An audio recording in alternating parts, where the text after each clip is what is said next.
Well, hello everyone. Thank you all so very much for joining us. Today, we're going to be talking about all things The Wheel of Time season 3. We're really excited. These first two episodes, today we're only covering the first two episodes. We are really excited because at least the first 15 minutes, I told everybody that this was by far the best 15 minutes in television history. I don't know if that's necessarily true, but I stand by it. Anyway, want to let you know that, in episodes past, we were kind of going order. Today, we're going all over the place. It's just wherever we feel. And if you're into it, let us know. Drop some comments and, we just gonna roll. We have a few questions that, we want to talk about. And if you're interested, please chime in. First question. Are the Reds going to ignore the fact that one of their own went dark? I would love to go with Bear of Men first, but I don't know if she can. So if not, let's go with Corey. So, I that is such a good question because for the whole first few minutes of this episode, right there when we come in, it's like it seems as though Lilandria was chief architect of a plot, but that she's a part of something greater, and that there's several of them that are there that are in the tower. They already know what's going on. It's obvious because of the ambush that was set up in the tower, in the presence of the queen and the others, and it was so many that outnumbered those that were on the side of the light. So I kind of feel like, the majority of the Red organization, um, I think they have to be and have been influenced by the Dark Prince and the Shadow. It's so many of them. It's hard to see where they can't be. And then also the show kind of paints the Reds as the villains a little bit, or the ones that you don't really want to root for, because all throughout those first 15 minutes, I wanted everybody to beat Lilandria's ass. I was rooting for her to get that whipping. I was rooting for it. I was. And so, it's hard to see where they're gonna root for any type of justice. I agree, like 100%. I was super disappointed in her. I wanted her to be a mean girl that you can like. You just went through. I was like, yeah, I thought you were gonna be a likable person, but you're really just a villain. Right. Only Right. like not a just one, like just a villain. And you Right. tried to kill the queen in the first 15 minutes. Of all things. So Erica, I remember back to when we were talking about her the last time we were talking about this. And we both said we thought she was going to be someone that was just hard on the girls when they were going through, and that she's really playing like almost like a double agent kind of sort of type of role where she was really trying to push them to really excel and to maximize their power. Obviously we were wrong. Or so it seems Yeah, that we were wrong, right? yeah. I'm just so disappointed. I kind of just, because I didn't like her from the beginning, and I just kind of felt like surely, you know, they gonna they gonna make her But out to it's be. exciting that she's like that though, because haven't we seen that done to death? Yeah, The likable, the unlikable good guy yeah, finally yeah, is just an unlikable B word that's a real villain. yeah, yeah. Elia, you've been very, very quiet. Well, so I was never really fooling with the red Aja anyway. So this didn't come as a surprise. They kind of like flipped on everybody. And Don't so all of them make you just Hated want all of Judah them. or something? Hate I them all. just, ugh. look to Anti the man ain't with you, huh? Anti man is just not with you. listen. And so are we gonna ignore the fact that one of them went dark? I don't think they're ignoring anything. I would not be surprised that the rest of the Reds are just probably on the same stuff. I wouldn't doubt it that the ones that are still sitting in there. I know at this point, there's still a big question like who all is for the dark. because like we've all been talking about in those first 15 minutes, so much was transpiring. You know, it was almost difficult to see who was against the Ammerlin at first, at least for me, because so much was happening. And then it was like, wait a minute. I will say this about Leandrian, villain or not, she plays that role so extremely well. I enjoy watching her be for the dark. I will not lie.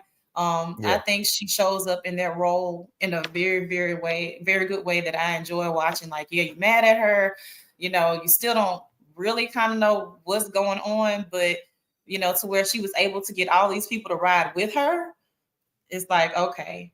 And so the rest of the Red Aja, like, okay, if we gonna roll with the Amberlin Cito, we're gonna be on the losing side. So maybe we just gonna sit here and be quiet and Leandra to spare us. Because we sisters. When it comes down to it, we read too. And so, you know, when and if you wipe the rest of them heifers out. I agree, and I was kind of surprised at how many Aes Sedai, did I say it right? Aes Sedai who were from different types of colors, like the yellow ones, the green ones. I was like, oh, it's a coup, it's a coup. It's not just red. I'm surprised at that too. Yes. But still, I would be embarrassed if we were the Reds and she led the charge. I'd be like, oh no, we already mean as hell. Right. And got a hint of darkness. Now you really about to tank the name. The brand is Mean Girl. Y'all took it too far. But it shows like how some of y'all are really just power hungry. Because if she's for the dark, she's able to show up and manifest her powers in this way to where she knocks Suan's clock off. Like, okay, all right, I love you, mother, but see, Leandra coming a little different. She done got stabbed up and got up. Like, so okay. So question though, do we think that's and I like the Queen, but do we think that the show presents her as a little weak? No, she's not. In fact, so Moraine at that particular point in time, there are very few Aes Sedai who are more powerful than Moraine. Now, Suan is not as powerful as Moraine, but if Moraine is right here, Suan is right here. Okay, so she is very, very, very powerful. What happened was basically she was caught off guard. Like they were all caught off guard. They had in the books, they pretty much knew, like they didn't know, but they knew that they had Black Aja in the White Tower, and they were comfortable in believing that a majority of the Reds were in the Black Aja. They just didn't know if others in the other Ajas were, you know, Black Ajas. Now, in the book, it sets up real soon the fact that Leandrin is in the Black Aja, right? So if you're reading the books, it would be no surprise to you whatsoever that this happened. Like, not at all. What might have been a surprise is the fact that, you know, there were other people in that setting who would have come to her defense. But what the books also do is it lets you know that when you're being recruited, you have no choice. You have to join the Black Aja or you die. Okay. Oh, really? You have no choice. There's no choice. Well, actually, they give you a choice. They say either you join or you die. That's it. Those are your choices. And so most people join the Black Aja. All right. Now, what they did was Leandrin didn't necessarily know who was on her side. She didn't, because remember she was talking to the Reds, and she was like, "Yeah, I have a couple things that I want to get off my chest as well." Well, if you notice, those Reds were not part of the Black Aja. No, they weren't. They were not part of the Black Aja. So they were just riding for her, like genuinely riding for her. Like, you're my sister, I have your back. Correct. All right. So that's enough. I feel like I'm talking too much. Let's go to the next question. The next question is this. Why the hell is Queen Morghese talking to the Ammerlin seat like this? Who does she think she is? Erica, you didn't get to go first the first time. This time I really want you to go first. I'm ready because I really had to know why she felt so brazen, so much fortitude, so much je ne sais quoi. You know, that little extra, that lanyard. So part her little mouth, to talk smart and slick in the hall while everybody was listening and looking. I said, oh, she should have just hit her with some lightning bolts right then and there and reminded her what was up. Like, but I was so glad when she checked her right in the moment, like, oh, daughter, you forget yourself. You forget yourself. I was like, tell her, sis, because I felt like she did too. I did. But like I understand like how she came into power, but I just still felt like she was a little bold. And I really feel like she's a little bold because of who her counsel is, who's on her council, and I really felt like that was right. Oh yeah. So Queen Margay, the Crimson Queen, she came in hot because first of all, my child got kidnapped. Right. I'm running my own kingdom. So you definitely forgot yourself. Let me be clear. She was definitely tripping. She came wrong. But I can understand Your daughter put herself in that situation. right. Which, you know, to your point, don't disagree with, but I'm not surprised she came in hot like that. You sitting up there on your throne in your own castle, you running stuff, you didn't have people murked, you know, when you when you came to the throne on some real slide of the hand type stuff. So I wasn't surprised when she walked in like she owned the place. I was like, oh, okay. But again, the Emerald did check her, but I wasn't surprised that she showed up the way she did. Wasn't surprised at all. Just simply because of how episode 2 started. I'm like, oh, you one of them. Mm-hmm. You're one of them. Did you love how she gave that pause before she let her in the room? Just so she could calm herself down for this lady came in on that bullshit. I was like, yeah. Look, you may be a queen, but in this house, in this place, This one mine.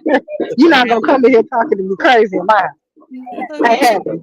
Then she came here like, okay, maybe because you haven't actually bore children of your own, you don't understand. I was like, oh, but you still got to call her mother, big mama, big mama. Still got to call her mother. Please say the mother, even after you doing all that, Margay. That's how I felt. That's how I felt, and I am a mother.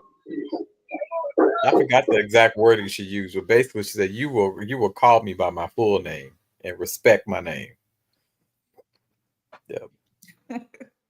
Drop fire on them, you know. She handled herself well, the Amaranth seat. She really, really did. Because I would have been got up off that throne. Listen, I was just They'd have attacked. been fighting. They'd have been fighting. Listen, I just got attacked, ma'am. I just got attacked, ma'am. And you talking about one child of yours when I got a whole kingdom. Girl, if you don't get your ass out of here. One thing that I love. You can go, but the fine sons of yours can stay. They can stay. And let's be reminded that she put herself in this situation following behind the other girl because that was her roommate. Girl, don't play with me. I don't care about your child because she don't care about herself. Right. So the other thing too is how much do we love the fact that the actress that was added to season 3, I can't think of her name right now, and I was just trying to look it up. But she's been in a lot of different shows. Most of them have been sci-fi, but she is the Aes Sedai that is Queen Morgase's Aes Sedai, who actually challenged Siuan or was very close, challenged her for the Emerald seat when she was to take the throne. And I'm really interested because this actress, I love her. Elaida? Yes. Yes. I love her too. I love her. When I saw her face, I got goosebumps and I got excited. I know she's a great actress, but I ain't got nothing for her. She leaves a homegirl feel brazen like that on my girl. But listen, she gonna bring some drama, I think, because you could see it in the way that they were looking at each other when the scene was ending before Siuan turned her head and walked off. Mm-hmm. There's some drama. Mm-hmm. Yeah, there's some drama between the two of them. Elaida wanted to be the Amyrlin seat, and no one from the Reds had been Amyrlin for like over 1,000 years because they didn't trust the Reds. They still don't trust the Reds. They know they need the Reds, but they don't trust the Reds because of what that last Amelin did. And so that's why a lot of the other Ajas look down on the Red Aja. If it was me and if I And was a look what Red, this last Red did. if it was me, if I was a Red, and I had that much power, and I know that I was needed, I kind of feel like I would take the Reds and I would start my own thing. If you're We gonna be the Magentas, y'all. Did you say Magenta? So like I hear you, but in that particular world, I don't know if that necessarily would have worked out to their advantage, because at that particular point in time in the wheel, you're not finding a lot of women who have that particular power, and so their strength in numbers. And until they strike, until it becomes necessary for them to strike, it's not a strong gameplay to just separate themselves. Because remember, you also have the White Cloaks, right? And the White Cloaks are trying to kill all Aes Sedai, and they don't care if you're red or whatever. They're trying to kill all of them. And so if a small group of you leave, then that's a small group of you that eventually you're gonna die. So I do have a criticism, since you did bring that up, the White Cloaks, which we really have not seen much of since the first introduction of them in the first season, when they were on their way to the tower. We saw a little bit mention of them in the second season, here or there, and then in this new season, we only see at Perrin's village in episode 2 when he's first making it back. I'm really interested in how they're going to play into the story. But also my concern is, or my hope is, that they don't pull too much of story towards the White Cloaks, because I don't really care about them. They're interesting, but I don't really care about whatever it is that they got going on. Their fanaticism, because they're a religious group, right? Correct. Yeah. You talking about the White Cloaks? The White Cloaks. Yeah. They're fanatics. Yeah. Mhm. And I'm wondering why they didn't, and maybe there's not an interest of them in the books, or they're not that big of a deal in the books, but I was wondering why they fell off. Like, we were introduced to them and it seems as though they were going to be a major factor in the story, and then we haven't heard much, and then they're brought back again. So I don't know. So for the most part, the White Cloaks are kind of like a foible for we call him Wolf Boy. What's his real name on the show? God dog, I can't Perrin. There we go, Perrin. So they're a foible for Perrin. Okay. I believe in this season of the Wheel of Time, I believe, it's just me, a belief, I believe we're going to see more of them and how they interact with Perrin, because it's significant. A lot is going to change for Perrin, the Wolf Boy. The one whose eyes are permanent now. Mm-hmm. Little cute self, little honey eyes. So I yeah, thought the same thing. so yeah. It was some other stuff that you all were talking about, but for sake of time, I'm gonna move. Next question. We're gonna start with Elle. Yeah, Lanfear. Whose side do we think she's really on? Lanfear is just a tawdry little sorceress. I love watching her be so bad. I do too. I think she's just for the Dragon Reborn. I don't know. I don't have enough background knowledge as far as the book goes. But the fact that she hasn't tried to outright attack Moiraine at this point, and she keeps coming to Rand, I think she's really just interested in the Dragon Reborn. Is that surface level for me? I don't know. I think she up to something.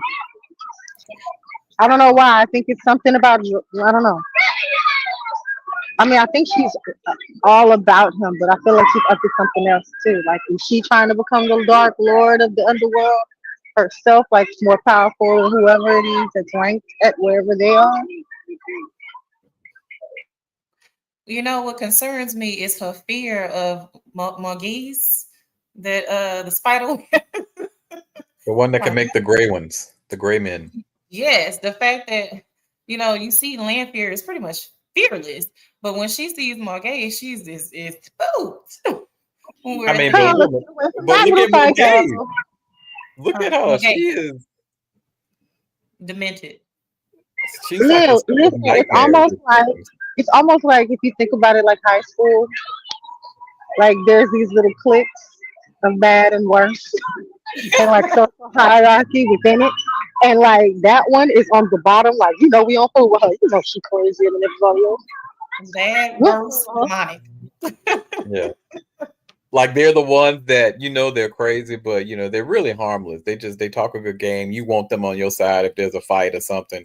And then there's the ones that if there's a fight, they liable to pull a shank or something, or go get a bat and bust somebody in the head when really it wasn't even supposed to be all that. I think Lanfear is. I said, hold her down. You done bust that white meat out. I was just trying to scare her, but now you took her away from me. To the white meat. I think Lanfear is for herself, but I do think that she is for Rand because they have that shared history through the wheel. Like I believe there's a story there where they consistently find each other over and over and over again, or the Dragon Reborn rather, not necessarily Rand. And I think there's that pull and that attachment that she has because of the many lifetimes or many different times that they found each other. I think it's that. But I also think she's a little bit of an outcast amongst the shadow folk. I don't think that she's as evil as she is portrayed. I think that she is the one that would in the end fight. I think that she would probably fight for the heroes more so than she would fight for the rest of the Forsaken. The little crazy one? No, not okay. He's talking about Lanfear. Oh, I'm about to say not the other buddy. Oh no, no.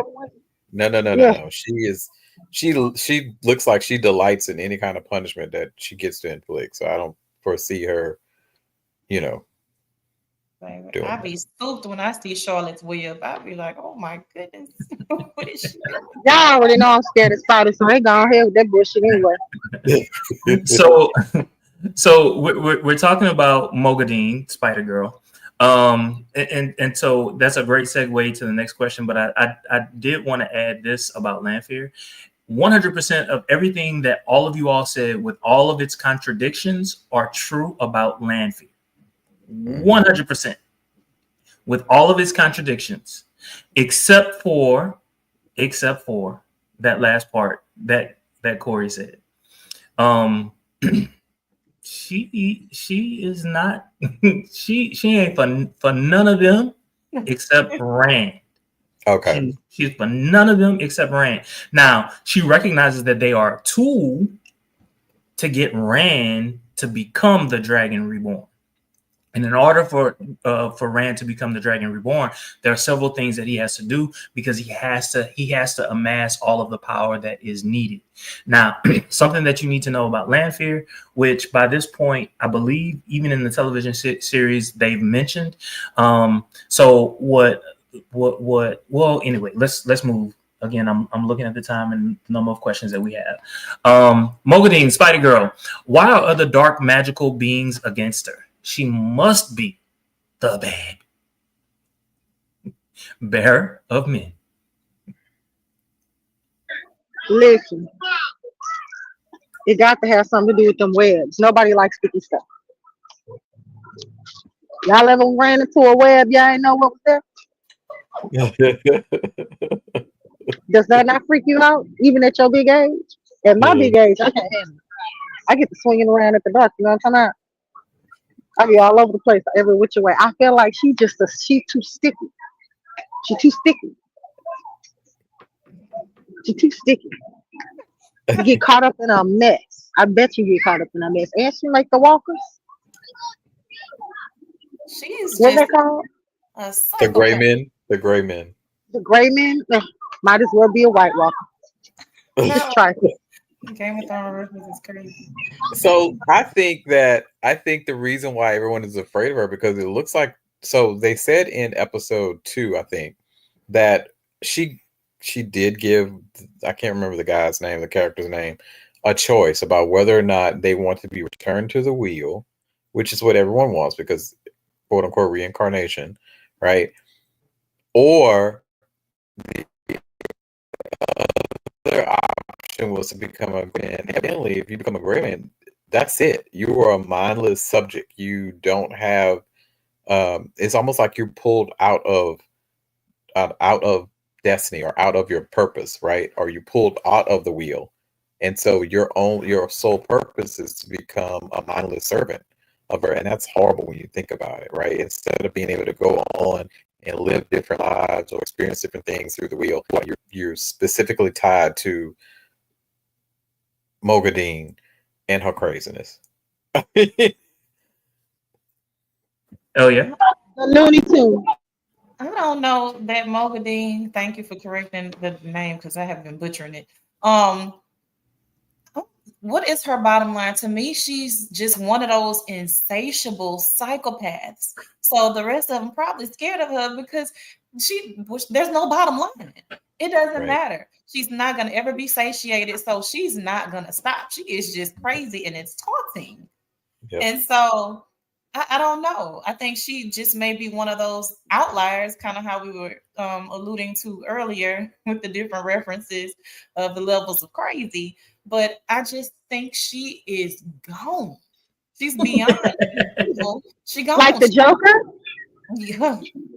That would be a good reference. Maybe perhaps worse. But I mean, she enjoys it. I would argue worse. A torturer.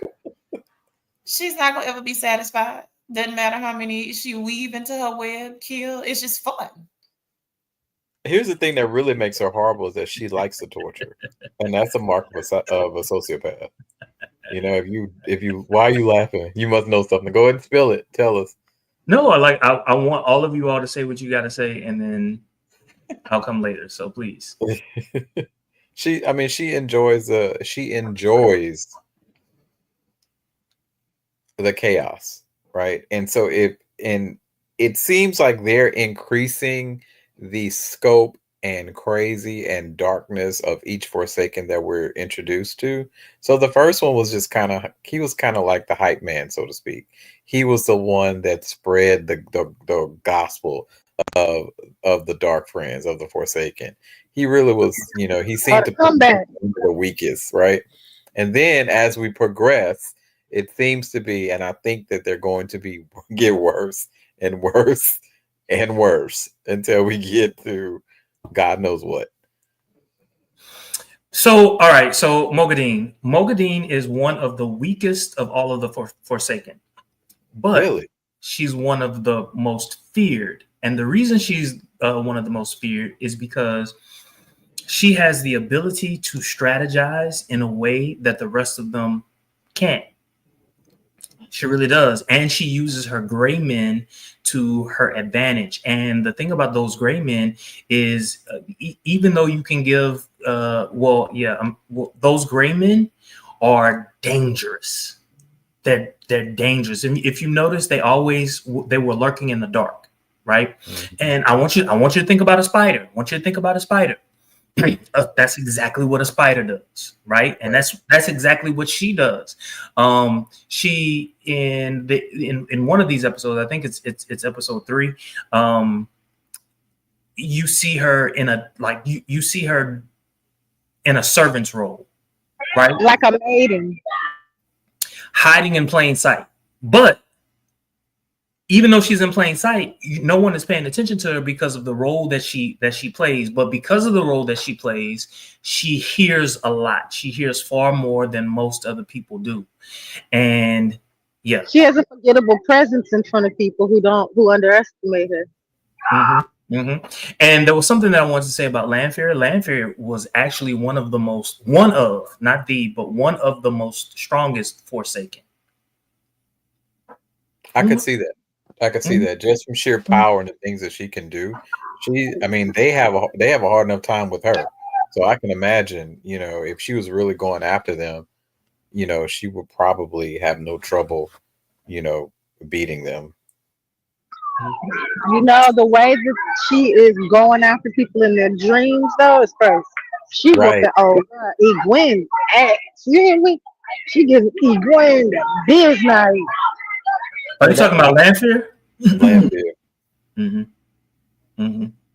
And how cool was that though to see how much I Mm. hated Marine for doing what she did in order to split up the pack. Although I do recognize that I think, and I kind of was talking about this to Jermaine off camera, how it seems like the show is splitting the group into teams, and it's not going to be just a team. It is going to be a team show, but each of them have their own parts to play to bring back to the final battle. I like And that. they have to grow into their own in their areas in order to really be, who they're supposed to be. So my curiosity is what's going to happen with Matt, because right now I feel like he's just the one that's kind of lucked into a hero. Now, what do you mean? What do you mean by that? What do you mean by that, Corey? I kind of feel like Matt is hero adjacent. I feel like Matt, he has the substance to be a hero, but I also feel like he just kind of fell into it. He just kind of fell into it. What's wrong with you people? I mean, he's cute though. I mean, How can nobody ever redeem themselves? Ain't no never good enough for y'all.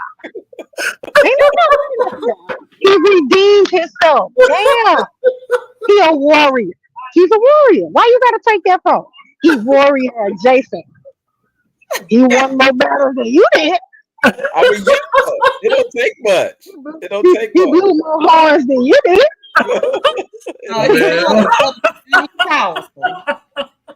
Well, His portrait taken and everything now after he done blew on something. He famous, or at the very least infamous.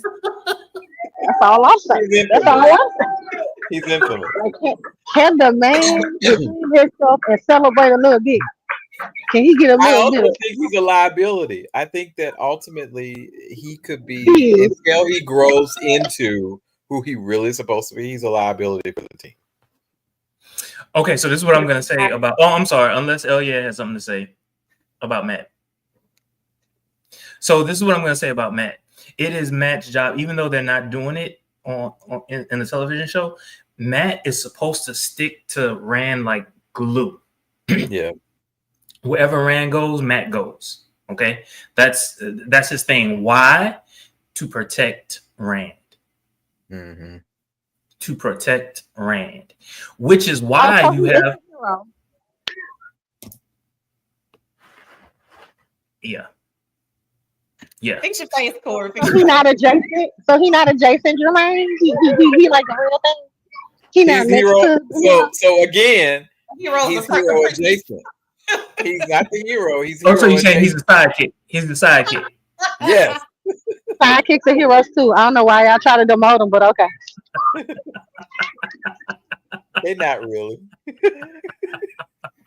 So I will say this: every time that the wheel turns or cycles, there's a new hero added to it, and so that person, that Matt person, becomes more powerful as long as he blows that horn. But all of the skills of those heroes live in him, which is part of the reason why we always hear him talking another language. Yeah. I'd kind of figured that out. I think there's a lot of potential with him, but I kind of actually would prefer him to be sticking next to Rand, as opposed to Rand's side piece or his girl or whatever you want to call her. Because you talking about you talking about Avienda. So you talking about Avienda? I am. Avienda. I'm talking about Avienda because who Rand really wants is Lanfear. Let's just be honest. That's who he really wants. And Avienda is she's just there because she's that tie to that tie to the past. I'm tripping. Who is which one is Avion? Whatever. The dark-haired one that killed Ren, who was beautiful, by the way, who killed Ren in season 2. Oh, you're talking about Egwene. You're talking about Egwene. Egwene. Oh, you thought I like Egwene. I like Egwene. The So one that, But that's go ahead. who Rand is with. Yeah, kind of sort of. Well, he's with the other girl, But they kind of have a the, thing though. the one who is with the fine Asian. Yeah, don't they? They have a thing, fine don't they? Asian. Yeah, but ain't that who Matt's with? Like he's traveling with her. The But, one with the yeah, locks? Are you talking about the one with the locks? When they need No, You talking about Moraine? no. no. Nani, is that her? The girl who went into the one who never got her ring? oh no, that's a Gwen. That's the Gwen. Oh, Egwene got her ring. Oh, when she went into the She didn't get her ring. Well, she got okay. So she got her ring, but she didn't get her stone. Right. Who? Egwene, Gwen. Nynaeve, and I'm talking about Elaine. Nani. None of them got their stone. They all got their ring. The one who can't control her power. That's Nynaeve. That's not Neve. That's That's what the I one. said. That's who Matt traveling with. That's who he's traveling with, but he's definitely not into her. No. I know. That's why I said I don't know why he got him traveling with her. Right. Because he don't even want it. Like, why he with her? He ain't even gonna get none.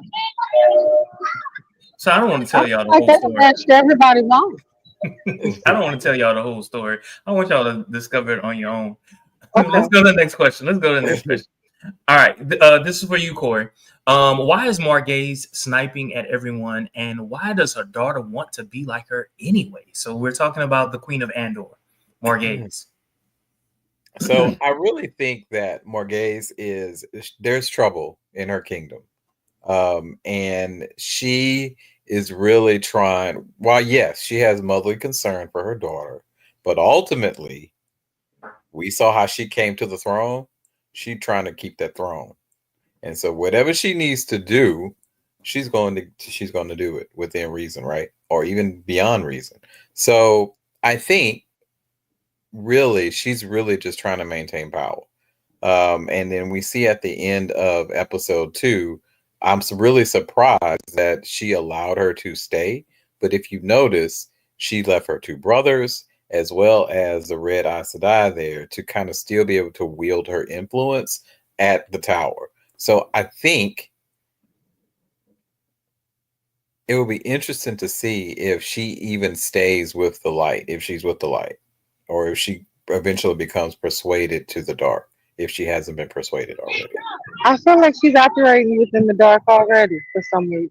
Who?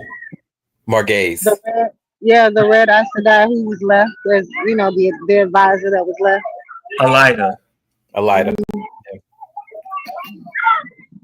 So I also think that the reason why she wants her daughter to be like her, because she wants her allegiance to her.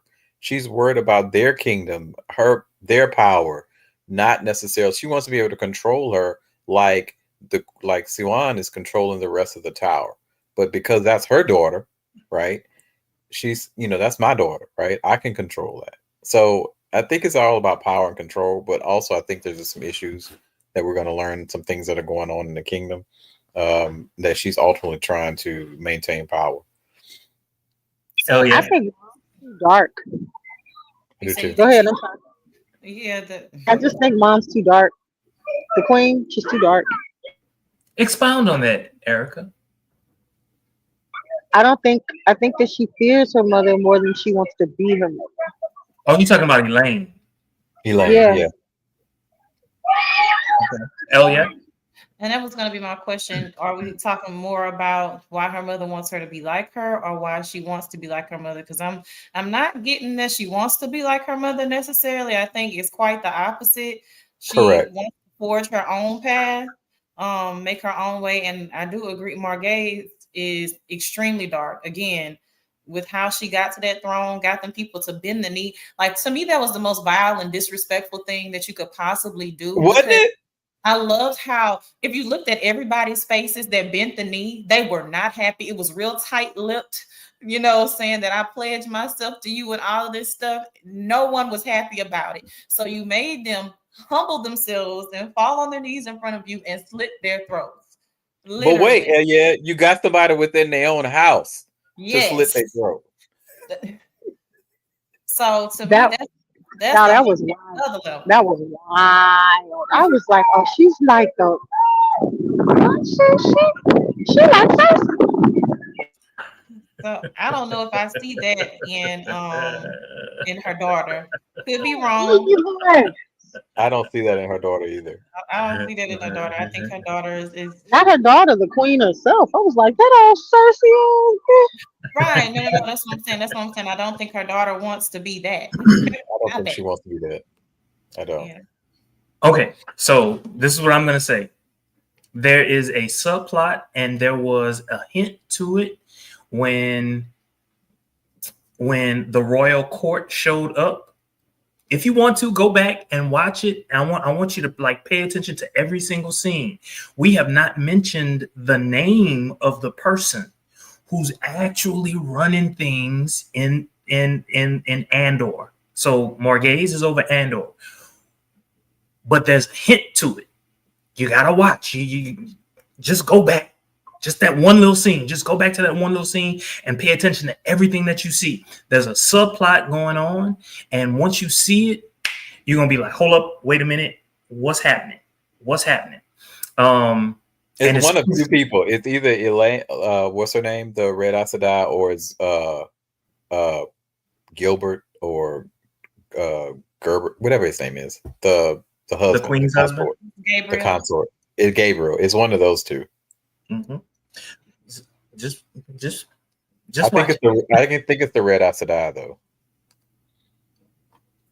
Okay. All right. So I'm gonna read it. I forgot to type because I got lost in the conversation. Put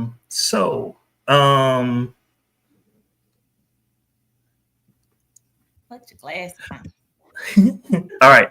So blowing the horn makes the blower go crazy if he doesn't die. So that's a question. So blowing the horn makes the blower go crazy if he doesn't die. Why? Let's start with Corey.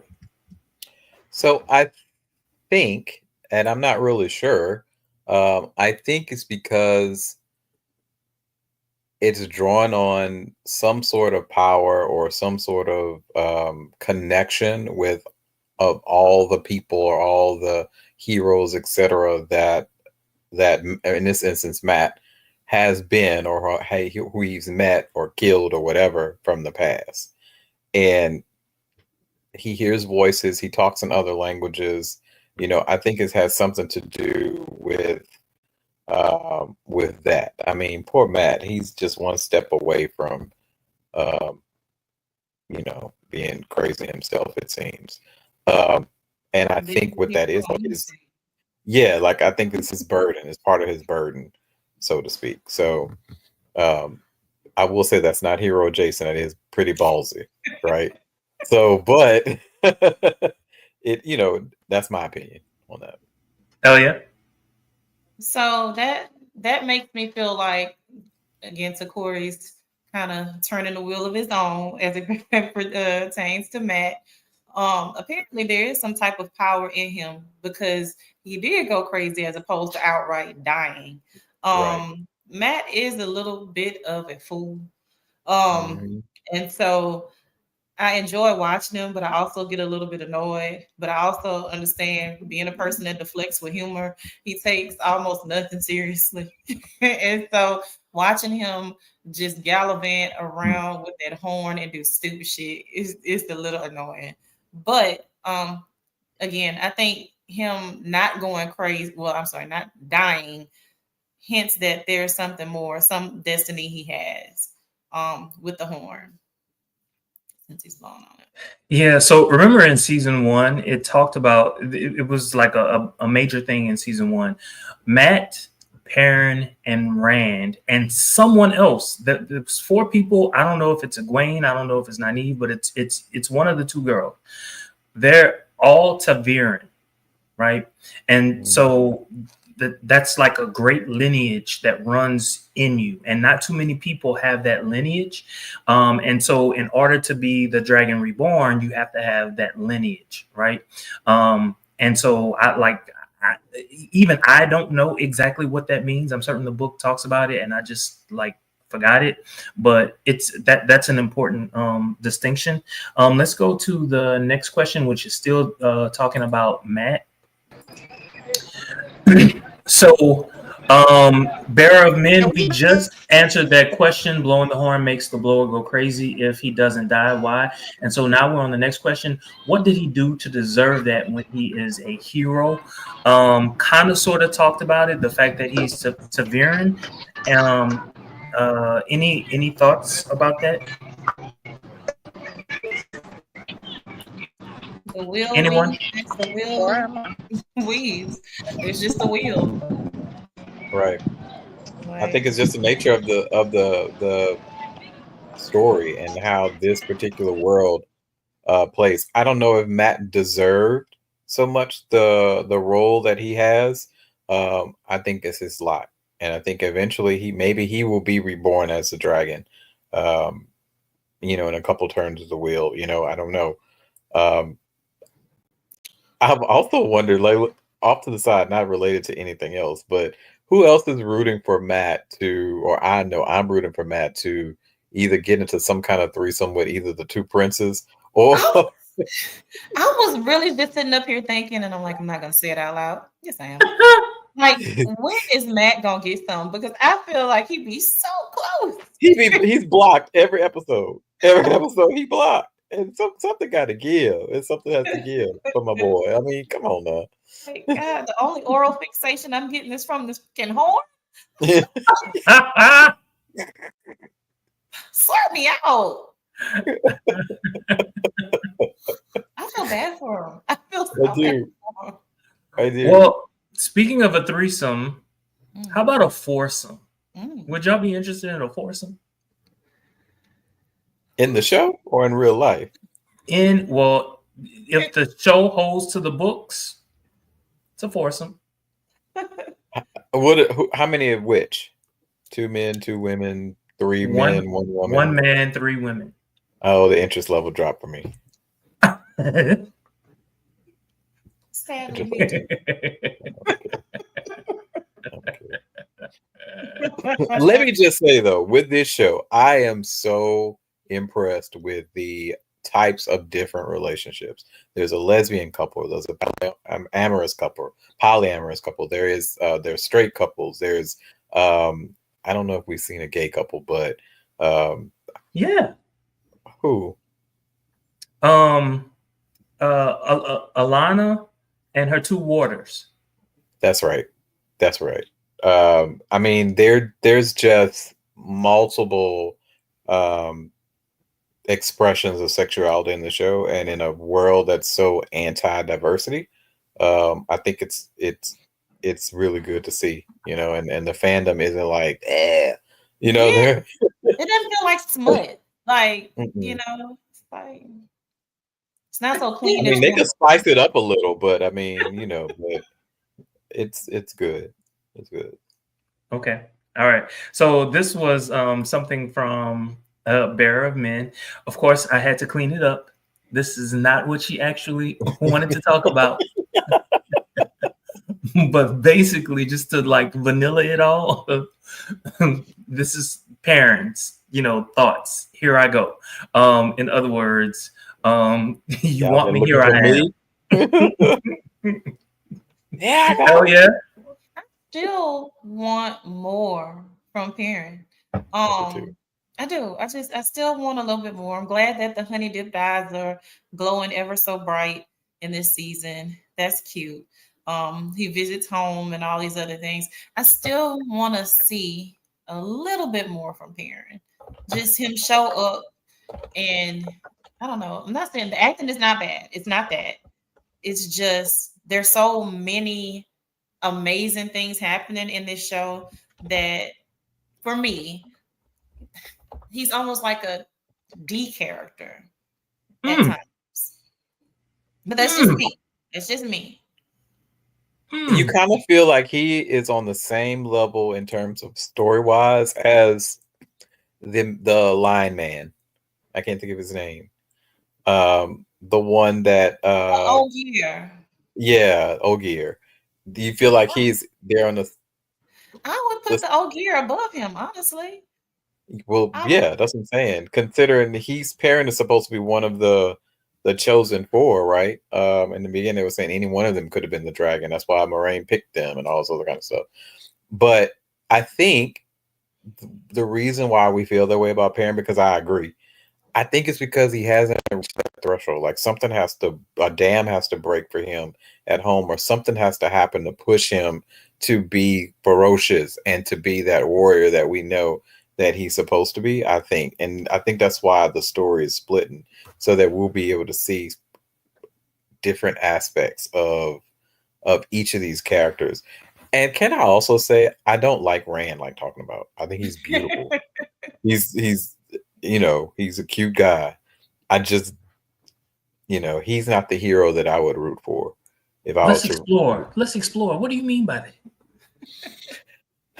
I think it's because the propensity for the darkness, and if he's going to fight for the light, for me, I don't mind a character that has some darkness within them if they're going to be the hero. But ultimately, I'm not sure he is the hero. But I know they're saying he's the Dragon Reborn, but I feel like he is being thrust into the hero role, but I don't really feel like he cares about the light or fighting for what's right against the Dark Friends. Because he said at this episode that he wants to go home. He wants to go home. And I don't know if I like him as much. He feels like a little bit of a dick, kind of. I would love to see Egwene. Oh no! I'm sorry. What did you say? I would love to see Egwene more than Rand as Dragon Reborn. Quite honestly, even they need. Okay. More. So I need to explain. And I have not seen episode 3 either. So I'm about to watch episode 3 when we leave here, but because the 2 ended so good.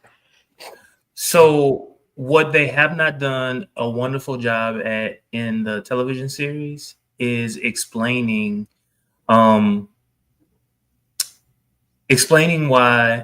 the Dragon Reborn is always a male. It's always a male.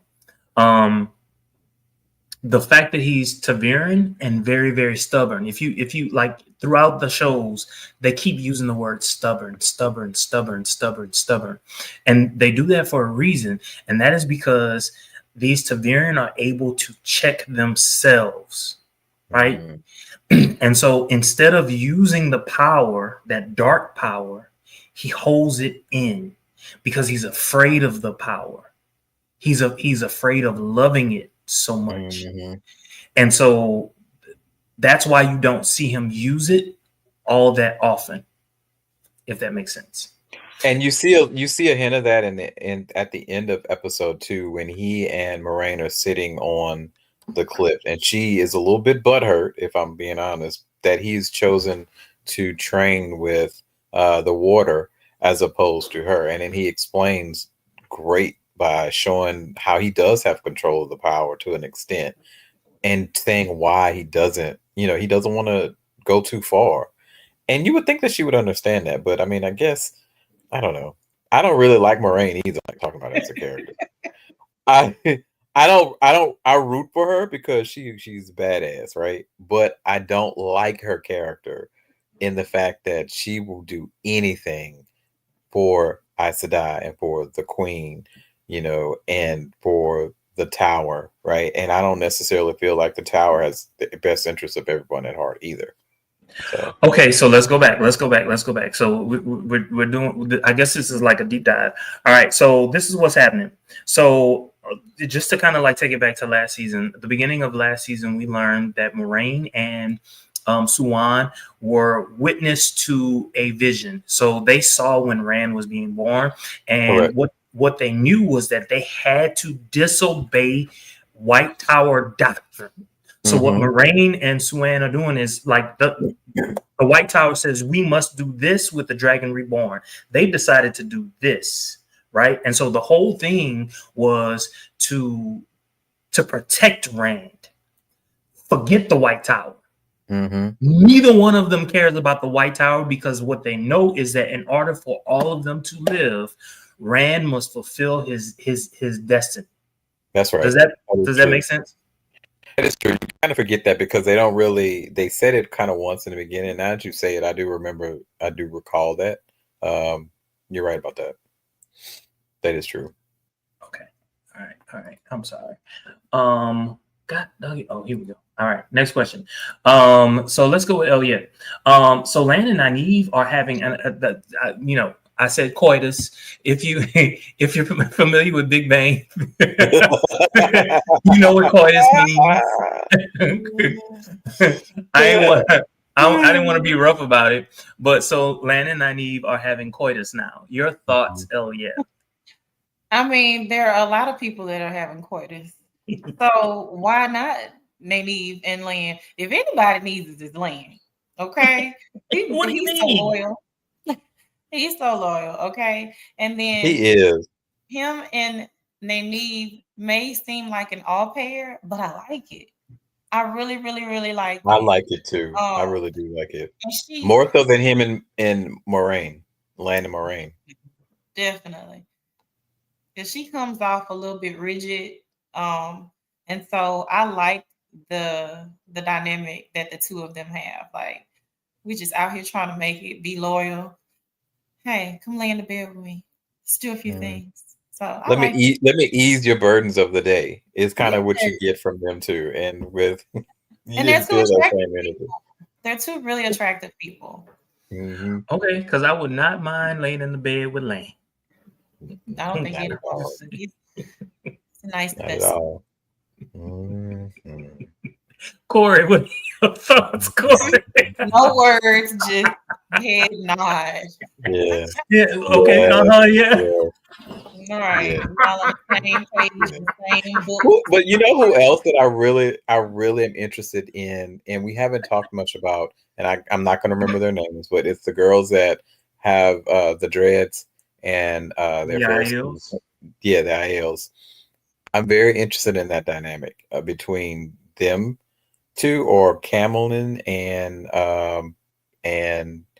the other one, the head one, because they seem to have like a little thing going on.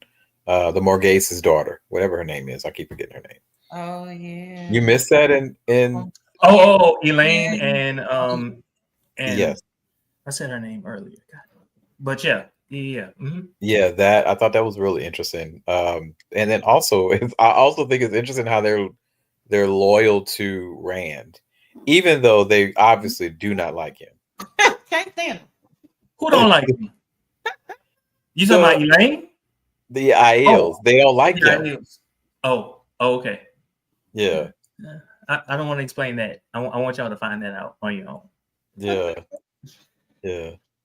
And I think it has probably something to do culturally, because he's supposed to be head of their country, their ways of life, and he's not a part of their ways, and he's just kind of inheriting some things, and he's supposed to protect but yet destroy their culture in order to, I saw that through episode 2, which I wouldn't like you either. That's what I know you're prophesized to do. So they're not ever satisfied either, though, because they feel like he should be doing more, and then he tries to step into it, and they like, but you're not Kara Khan yet, or whatever. Yeah. Like, what do you want from me? What do you want? Like, I'm not showing up enough, and now I'm overstepping. You bitches are never satisfied. Never satisfied. So it's because he doesn't really understand what it means to be Kara Karn. So it doesn't mean that you're a king. It doesn't mean that you're over the Aiel. Mm-hmm. It just means you are the person who will do this. And so because you are the person who will do this, then we have to follow you, but you're not a leader. But you're not a king. Does that make? It makes sense. Yeah. And at this point, do we feel that Rand is a leader, though?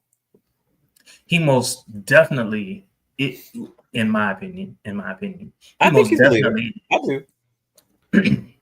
Even when you're talking about, whether you're talking about his friends, his core group, right? Initially, Nynaeve wanted to be the leader, and the book does a wonderful job of Nynaeve being smacked down every single time. But now they're at a point where they all recognize Rand and his greatness and what he will become. And so everyone around him, they realize what they must do to protect him. Right. And so in that way, that makes him a leader. And this, I'm hoping that this particular season will delve into what Rand will actually become. And Corey, you kind of talked about it earlier, and I was just shaking my head, but you had a lot of great insights. I don't think you recognized the insights that you had, but you had a lot of great insights. Yeah, I think that I think I will grow to like him as a character. I just don't like him right now. I like to look at him. I get it. I get where he's supposed to go. I don't want to root for him as much as I would want to root for, someone else. As much as I want to root for, say, a character like Lan being the hero, right? The reluctant hero, or the one that would save everyone. But I get it. We're gonna get you a burn book of all of the characters that you despise. Corey starts off disliking and then eventually liking. I don't know if you realize that. I do. Tolerating. I do. I'm tolerating him right now, but I do like him. I like to look at him. And so thereby that kind of makes it a little bit, it's a gray area. I hate to see him coming, but I like to watch him walk away.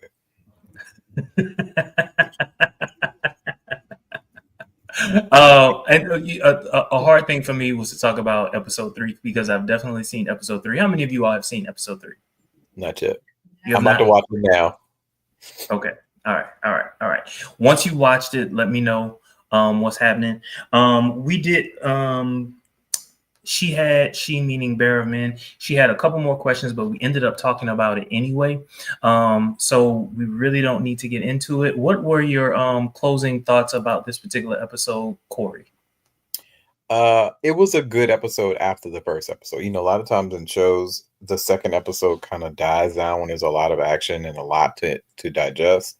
And it did not do that. And so I'm hoping that episode 3 continues. And they've picked up the pace of this show and they're doing a lot. So it's really good. Excellent use of power and the powers, and the world building is great. My only thought process is that I hope that more people will continue to join the train of this show because there's so much story, and I hope we get to actually see it. Because a lot of times good shows don't make it out of 3 seasons. Oh yeah. Best thing I've seen in a while. Love all the magic. Love all the storylines. So I'm excited that we're covering this and to see where this goes. And hopefully I can get my accommodations and modifications so I can know what's going on. So my response sounds so elementary when I have them. But yeah, love the show. Love it.